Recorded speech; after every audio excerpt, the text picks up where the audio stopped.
दोस्तों, आज हम बात करेंगे एक ऐसी एक्ट्रेस की जिन्होंने फिल्मी करियर की शुरुआत सिर्फ 10 सेकंड के रोल से की थी और वहां से शुरुआत करके आज उन्हें इंडस्ट्री में काम करते हुए 40 साल से भी ज़्यादा हो चुके हैं और इस दौरान वो कई बड़ी बड़ी फिल्मों का हिस्सा रह चुकी हैं, जैसे कि अग्निपथ, कुछ कुछ होता है, मोहब्बतें और राजा हिंदुस्तानी। ये एक्ट्रेस इन दिनों टीवी के सबसे टॉप शो में हंसती हुई नजर आती हैं। जी हाँ दोस्तों, आज हम बात करने वाले हैं अर्चना पूरन सिंह के बारे में। आज हम जानेंगे इनके बारे में शुरू से लेकर अब तक की कहानी। इन्होंने करियर की शुरुआत कैसे की, आजकल वो क्या कर रही हैं और ढेर सारी बातें जानेंगे इनके बारे में। अर्चना पूरन सिंह का जन्म एक पंजाबी फैमिली में हुआ था। इन्होंने अपने स्कूल की पढ़ाई देहरादून से पूरी की है। इनके पिता एक वकील हैं। अपनी पढ़ाई पूरी करने के बाद इन्होंने दिल्ली के लेडी श्री राम कॉलेज से अपनी ग्रेजुएशन की पढ़ाई पूरी की। कॉलेज टाइम से इन्होंने डिसाइड कर लिया था कि आगे जाकर ये मॉडलिंग में ही ट्राई करेंगी, क्योंकि इनकी पर्सनालिटी ही कुछ ऐसी थी और साथ ही इनकी फ्रेंड्स भी इन्हें यही सजेस्ट किया करती थी और यही वजह थी कि अर्चना दिल्ली से मुंबई चली आई।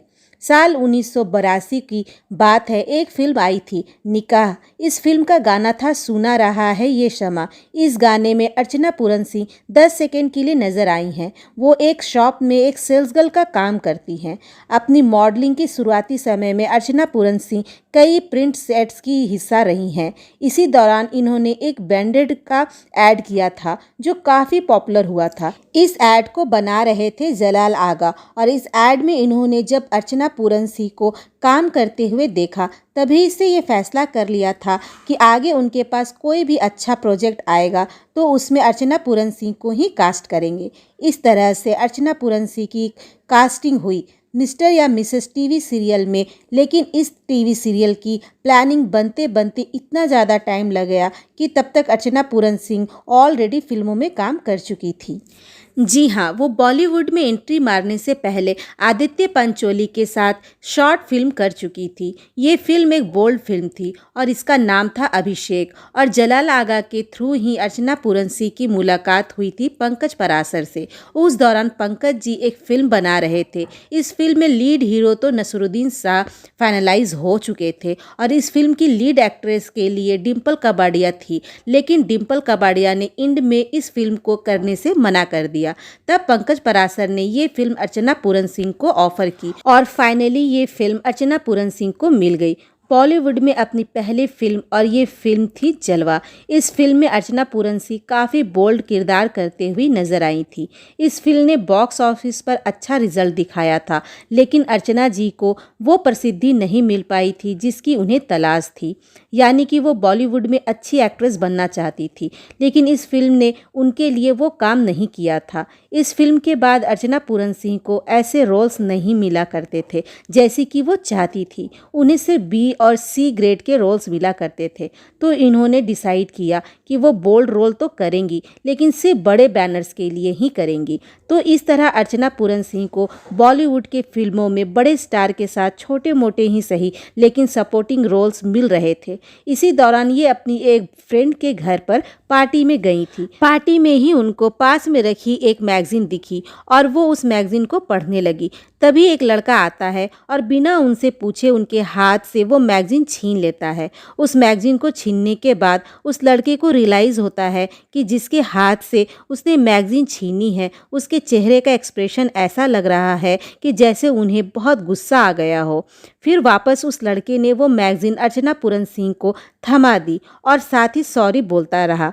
सॉरी से जो बात शुरू हुई थी वो बात पूरी रात चलती रही। ये लड़का था परमित सेट्टी। ये पहली मुलाकात अर्चना पूरन सिंह और परमित सेट्टी की थी। जिस वक्त ये दोनों मिले थे उस वक्त अर्चना पूरन सिंह ऑलरेडी एक एस्टैब्लिश्ड एक्ट्रेस थी और परमित सेट्टी की बात करें तो वो एक स्ट्रगलर थे। अर्चना की पर्सनल लाइफ की बात करें तो उनके पास काम तो था, लेकिन पर्सनल लाइफ में स्पेशली प्यार के मामले में वो एक बार धोखा खा चुकी थी। जी हाँ, इससे पहले अर्चना की शादी हो चुकी थी, लेकिन शादी में कई बार उनके अपने पति से बहुत ही ज़्यादा झगड़े हुआ करते थे और बहुत ही वायलेंस रिलेशन हो गया था, इसलिए उन्होंने अपने पति से तलाक ले लिया था। उस शादी से जो ठोकर लगी थी उससे उनका माइंडसेट ऐसा हो गया था कि उनके हिसाब से सभी लड़के एक जैसे होते हैं, इसलिए जब परमीत इस रिश्ते को आगे बढ़ाना चाहा तो उन्होंने परमित सेठी से हमेशा दूरियां ही बनाए रखी।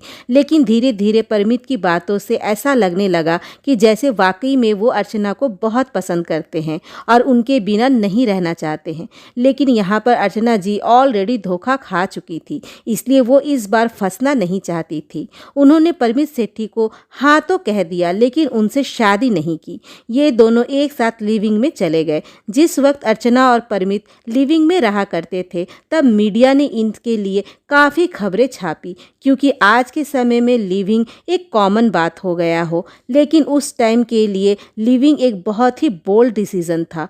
इसके लिए काफ़ी लोगों ने और मीडिया ने उन्हें क्रिटिसाइज भी किया।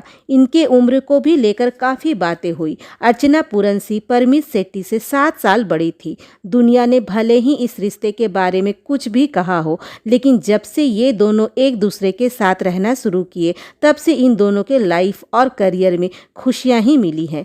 अर्चना जो कब से अच्छे रोल्स का इंतजार कर रही थी, यही वो टाइम था जब उन्होंने बड़े बड़े एक्टर्स के साथ फिल्मों में काम किया और इस दौरान वो अमिताभ बच्चन के साथ अग्निपथ में कांचा चीना की गर्लफ्रेंड के रोल में नजर आई। अर्चना पूरन सिंह ने सनी देओल के साथ भी एक फिल्म की और इस फिल्म में उनके कैरेक्टर और उनके कुछ सीन्स की बहुत ज़्यादा चर्चा हुई थी। फिल्म में ना सिर्फ उन्होंने एक बोल्ड रोल किया, बल्कि इस फिल्म में सनी देओल के साथ एक सेंसुअल लिप लॉक करते हुए भी नजर आई थी। ये फिल्म थी आग का गोला और बाज फिल्म में इन्होंने गोविंदा के साथ एक सॉन्ग भी किया था। इस सॉन्ग में भी इनके काफ़ी बोल्ड सीन थे। अर्चना पुरंसी बोल्ड सीन के मामले में बॉलीवुड में अपनी पहचान बना चुकी थी। वो छोटे किरदार कर रही थी, लेकिन वो छोटे छोटे किरदार भी बड़े बैनर्स के लिए थे और यही उनके करियर की सबसे अच्छी बात थी। करियर जब ट्रैक पर आने लगा तो अच्छा कमाने लगी और परमित के साथ भी इनकी अच्छी बीत रही थी। साल 1992 में इन्होंने परमित सेठी के साथ शादी कर ली। अपनी शादी को याद करते हुए अर्चना पुरंसी ने शादियों वाला किस्सा शेयर किया। इन्होंने खुद अपनी एक इंटरव्यू में बताया था कि शादी के एक रात पहले परमित सेठी को एक बड़ा असाइनमेंट मिला था। यह एक टीवी सीरियल था और वो छोटे स्क्रीन पर डेब्यू करने जा रहे थे। ये उनके लिए खास दिन था, इसलिए इसी दिन इन्होंने अर्चना जी को शादी के लिए प्रपोज कर दिया और प्रपोज करते ही अर्चना जी ने हाँ कर दिया और इन दोनों ने उसी रात शादी कर ली। रातों रात पंडित को बुलाया गया और उन्होंने शादी कर ली और इस दौरान पंडित के अलावा इनके 2 दोस्त भी मौजूद थे। ये शादी एक सीक्रेट शादी थी, क्योंकि परमित के पेरेंट्स इस शादी के खिलाफ थे, क्योंकि अर्चना जी एक डाइवोर्सी थी और दूसरी वो परमित से 7 साल बड़ी थी।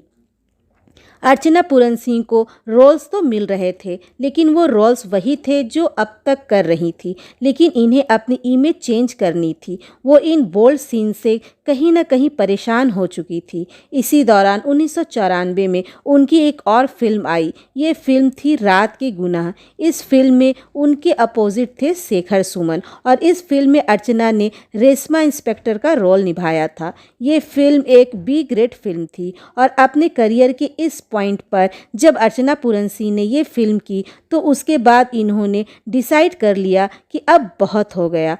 या तो अब वो फिल्मों में अच्छी किरदार करेंगी या फिर वो अब कुछ और ही करेंगी। इसी दौरान अर्चना पुरंसी ने टीवी में काम करना शुरू कर दिया। 1993 में वो नज़र आई थी वाह क्या सीन है। इसके बाद टीवी सीरियल श्रीमान श्रीमती में वो शोज़ थे जिन्होंने अर्चना ने छोटे पर्दे पे काम किया था और खासी प्रसिद्धि बटोरी थी। साल 1996 में अर्चना एक ऐसी फिल्म का हिस्सा रही जो फिल्म उनके करियर में माइलस्टोन साबित हुई। उनके कैरेक्टर को बहुत ही ज़्यादा पसंद किया गया और इस फिल्म में अर्चना एक अलग ही रूप में नज़र आई थी। वो एक वैम्प के किरदार में नज़र आई थी और जिस तरह से इन्होंने इस किरदार को निभाया था, वाकई में उन्होंने साबित कर दिया था कि वो एक बेहतरीन एक्ट्रेस हैं।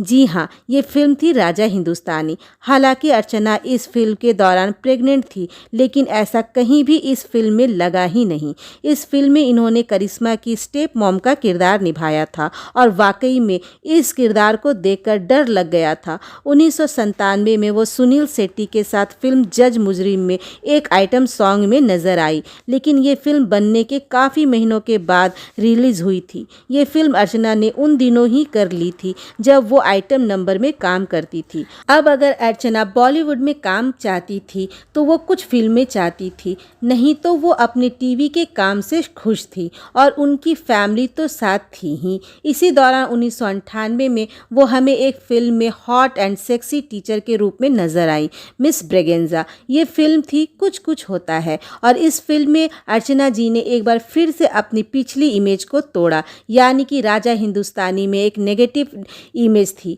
और यहाँ पर वो एक सेंसुअल टीचर का रोल प्ले कर रही थी। अर्चना पुरंसी का ये रोल भी काफ़ी पॉपुलर हुआ था और फाइनली करण जौहर की धर्मा प्रोडक्शन की इस फिल्म में काम करने के बाद अर्चना पुरंसी भी एक ग्रेट फिल्मों का हिस्सा बन चुकी थी। धर्मा प्रोडक्शन के बाद इन्होंने यशराज बैनर की फिल्म मोहब्बतों में भी काम किया। इस फिल्म में वो एक कॉमेडियन किरदार करते हुए नजर आई थी। ये वो टाइम था जब अर्चना जी एक बार फिर से अपने करियर में अपने इमेज को चेंज कर रही थी। वो कॉमेडी की तरफ अपना रुख कर रही थी।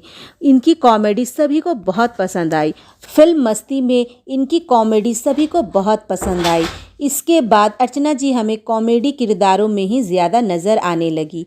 ओए लक्की, लक्की ओए, मेरे बाप पहले आप और दे दनादन, ये वो फिल्में हैं जिसमें अर्चना जी के कैरेक्टर को काफ़ी पसंद किया गया। वो फिल्मों में तो काम कर ही रही थी पर टीवी पर भी वो काफ़ी काम कर रही थी। इसी दौरान अर्चना जी को जो फिल्मों में काम कर चुकी थी वो हमें एक टीवी के रियलिटी शो में एज ए कंटेस्टेंट नज़र आई। ये शो था झलक दिखला जा। इसमें वो परमीश सेट्टी के साथ डांस करती नज़र आई थी। अर्चना पुरंसी ने फिल्मों में अपने लिए जगह बना ली थी, साथ ही उन्हें टीवी पे भी एक नया प्लेटफॉर्म मिल गया था। जी हाँ, ये वो टाइम था जब टीवी पर स्टैंड अप कॉमेडी शो बहुत ही ज़्यादा पॉपुलर हो रहे थे और इस शो में कॉमेडियन के कंटेस्टेंट के साथ साथ जजेस की भी ज़रूरत थी और जहां जजेस की बात आती है तो वहां पर अर्चना जी की एंट्री हुई कॉमेडी सर्कस में और यहाँ पर उन्होंने काम किया था जोर जोर से हंसने का और कॉमेडियंस को अप्रिसिएट करने का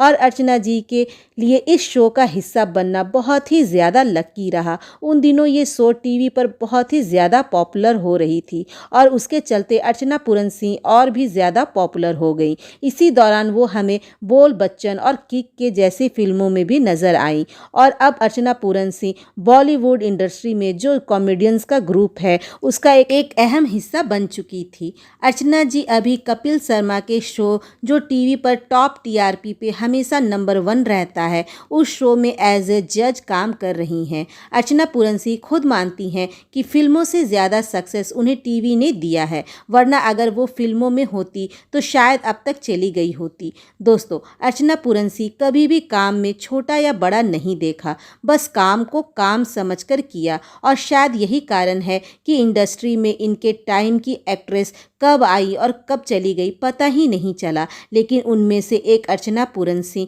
जो हमें साल 1982 में एक छोटी सी 10 सेकेंड के रोल में नजर आई थी, वो आज भी टीवी के एक टॉप शो का हिस्सा है। अर्चना जी को इंडस्ट्री में काम करते हुए लगभग 40 साल से भी ज़्यादा हो चुके हैं और वो अपना काम बखूबी अच्छे से अभी तक करती आ रही हैं। इनका मड लैंड में एक बंगलो है जहां वो अपनी फैमिली के साथ रहती हैं और इनके 2 बेटे हैं जो अब काफ़ी बड़े हो चुके हैं और जल्दी ही वो इंडस्ट्री का हिस्सा बनने वाले हैं। तो दोस्तों, आज की वीडियो में बस इतना ही। फिर बहुत जल्दी मिलूंगी एक नए वीडियो के साथ। तब तक अपना और अपनों का ख्याल रखना और हमेशा खुश रहना।